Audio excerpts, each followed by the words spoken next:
নমস্কার।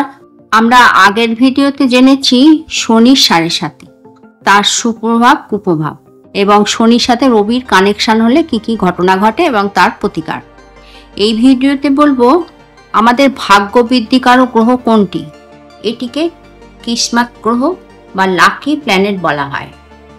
এই গ্রহটি আমরা যদি চিহ্নিত করতে পারি তাহলে আমাদের চলার পথে অনেক সাহায্য পাওয়া যায়।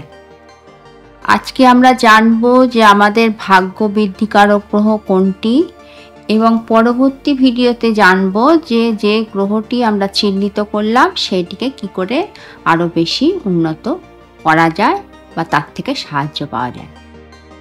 একটি শিশু যখন জন্মায় তার হাতটি মুঠো করা থাকে, সেই হাত মুঠোর মধ্যে একটি ভাগ্য বৃদ্ধি করার জন্য পৃথিবীতে একটি গ্রহের আশীর্বাদ নিয়ে এই বিশ্ব সংসারে আমরা জন্মাই। এই গ্রহটি খোঁজ করার উপায়টি আমি বলছি। প্রথম পর্যায়ে আমাদের লগ্ন যাই হোক তাকে সর্বদা প্রথম ঘর ধরে অ্যান্টি ক্লকওয়াইজ, যদি প্রথম ঘরে সূর্য থাকে তবে ভাগ্য বৃদ্ধি গ্রহ হলে সূর্য বা রবি। যদি প্রথম ঘরে সূর্য না থাকে তাহলে আমরা চতুর্থ ঘরে যাব। চতুর্থ ঘরে যদি বৃহস্পতি বা গুরু থাকে তাহলে আমাদের শুভ গ্রহটি হলো বৃহস্পতি। এবার আমরা চতুর্থ ঘরেও যদি না পাই তখন আমরা চলে যাব সপ্তম ঘরে। সপ্তম ঘরে যদি শনিদেব অবস্থান করে তাহলে আমাদের ভাগ্য বৃদ্ধিকারক গ্রহ হচ্ছে শনি। যদি আমরা সপ্তমেও না পাই তাহলে আমরা দশম ঘরে চলে যাব। দশম ঘরে দেখব যদি উনি মঙ্গল বসে থাকেন তাহলে মঙ্গল আমাদের ভাগ্য বৃদ্ধিকারক গ্রহ। এই ভাগ্য বৃদ্ধিকারক গ্রহ খুবই প্রয়োজনীয়।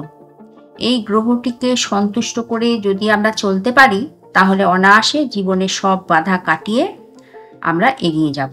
প্রথম স্টেপে আমরা ভাগ্য বৃদ্ধিকারক গ্রহটি যদি না পাই তাহলে দ্বিতীয় স্টেপে আমরা চলে যাব যে গ্রহগুলো বন্ধমূর্তি খানা থেকে, মানে হাতের মুঠোর খানা থেকে বাইরে, সেইগুলো যে ঘরগুলো উচ্চস্থ, সেই ঘরের উচ্চস্থ গ্রহগুলোকে আমাদের ধরতে হবে। যেমন দ্বিতীয় চন্দ্রকে যদি আমরা পেয়ে যাই তাহলে আমাদের ওই ভাগ্য বৃদ্ধিকারক গ্রহ চন্দ্র। তৃতীয় হচ্ছে রাহু, ষষ্ঠ হচ্ছে বুধ, নবম ঘরে কেতু উচ্চস্থ, সুতরাং নবম ঘরে কেতু যদি পেয়ে যাই তখন কেতুই আমাদের উপকারী বন্ধু। এবং দ্বাদশ ঘরে হচ্ছে শুক্র, ইনি আমাদের ভাগ্য বৃদ্ধিকারক গ্রহ বা আমাদের গার্জেন, যিনি আমাদের সবসময় সাহায্য করেন। এরা হচ্ছে এই ঘরে পাওয়ারফুল উচ্চ গ্রহ। সুতরাং আমরা দেখব যে তৃতীয় ঘরে যদি চন্দ্র থাকে তাহলে ভাগ্য বৃদ্ধিকারক গ্রহ চন্দ্র। এইভাবে আমরা সাহায্যকারী গ্রহটিকে খুঁজে নেব। আচ্ছা, আপনারা দেখে নিন আমার এই স্লাইডে আপনাদের ভাগ্য বৃদ্ধিকারক গ্রহ কোনটি। এখানেও যদি আমরা না পাই দ্বিতীয় স্টেপে তখন আমরা তৃতীয় স্টেপে যাব। তৃতীয় স্টেপে প্রথম ঘরে মঙ্গল যদি থাকে তখন মঙ্গল আমাদের এই শুভ গ্রহটি। প্রথম ঘরে যদি আমরা না পাই তখন দ্বিতীয় ঘরে দেখব। দ্বিতীয় ঘরে যদি শুক্র থাকে তখন শুভ গ্রহটি আমাদের শুক্র। তৃতীয় ঘরে বুধ, চতুর্থ ঘরে চন্দ্রমা। এখানেও যদি না পাই তখন যাব পঞ্চম ঘরে। পঞ্চম ঘরে সূর্য ও ষষ্ঠ ঘরে বুধ, সপ্তম ঘরে হচ্ছে শুক্র, নবম ঘরে হচ্ছে বৃহস্পতি, দশম ঘর হচ্ছে শনি, 11 নম্বর ঘরেও শনি এবং 12 নম্বর ঘরে গুরু। তৃতীয় পর্যায়ে আপনারা স্লাইডটা পজ করে দেখে নিন যে আপনাদের এই বন্ধু গ্রহটি কোনটি। প্রথম পর্যায়ে যদি আমরা ভাগ্য বৃদ্ধিকারক গ্রহটি পেয়ে যাই দ্বিতীয় বা তৃতীয় স্টেপে আর যাব না, ওখানেই আমরা থেমে যাব। তৃতীয় পর্যায়েও যদি আপনারা না পান তখন আপনারা চতুর্থ পর্যায়ে যাবেন। চতুর্থ স্টেপে প্রথম হচ্ছে আপনি নবম ঘরে দেখবেন। নবম ঘরে যদি আপনি কোনো গ্রহ পান তবে সেই গ্রহটি আপনাদের ভাগ্য বৃদ্ধিকারক গ্রহ। এখানে যে কোনো গ্রহই হোক না কেন সেই গ্রহটি হবে। তারপরে হচ্ছে নবম ঘরে আপনি পেলেন না তখন আপনি চলে যাবেন দ্বিতীয় ঘরে। দ্বিতীয় ঘরে যে গ্রহটি বসে আছে সেই গ্রহটি ভাগ্য বৃদ্ধিকারক গ্রহ। দ্বিতীয়তে যদি আপনি না পান তখন আপনি চলে যাবেন একাদশ ঘরে।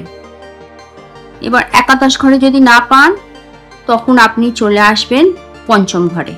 পঞ্চম ঘরে যদি না পান তখন চলে যাবেন দ্বিতীয় ঘরে এবং দ্বিতীয় ঘরে যদি না পান তখন চলে যাবেন ষষ্ঠ ঘরে। ষষ্ঠ ঘরে যদি না পান তখন চলে যাবেন দ্বাদশ ঘরে, এবং দ্বাদশ ঘরে যদি না পান লাস্ট চলে আসবেন অষ্টম ঘরে। এটিকে আমি একটা ছক পাঠিয়ে দিচ্ছি, এই ছক দেখেও আপনারা বুঝে নেবেন 1-2 করে যে আপনাদের ভাগ্য বৃদ্ধিকারক গ্রহ কোনটি, এবং ওই গ্রহটিকে আপনারা যত্ন করে রাখবেন। দেখবেন আপনারা একটু লক্ষ্য করবেন, ওই গ্রহটি আপনাদের খুব উপকার করবে যদি আমরা তাকে চিনতে পারি। আর এই গ্রহটিকে যদি আমরা যত্ন করে রাখি তাহলে দেখবেন যে এই গ্রহটা আমাদের নানাভাবে সাহায্য করছে। এর পরের ভিডিওতে আমরা এই গ্রহটিকে নিয়ে যার যেটা ভাগ্য বৃদ্ধিকারক গ্রহ আমরা সেইভাবে চেষ্টা করব নিজেদের ভাগ্য বৃদ্ধিকারক গ্রহটাকে উন্নত করতে। আর আপনারা যতটা পারবেন আমার চ্যানেলটিকে শেয়ার করবেন, পারলে সাবস্ক্রাইব করবেন। সাবস্ক্রাইব করলে আপনাদের তাড়াতাড়ি আমার চ্যানেলটা আপনাদের কাছে পৌঁছে যাবে। অসুবিধা হলে আমাকে কমেন্ট করে জানাবেন, আমি আপনাদের বলে দেবো। Thank you.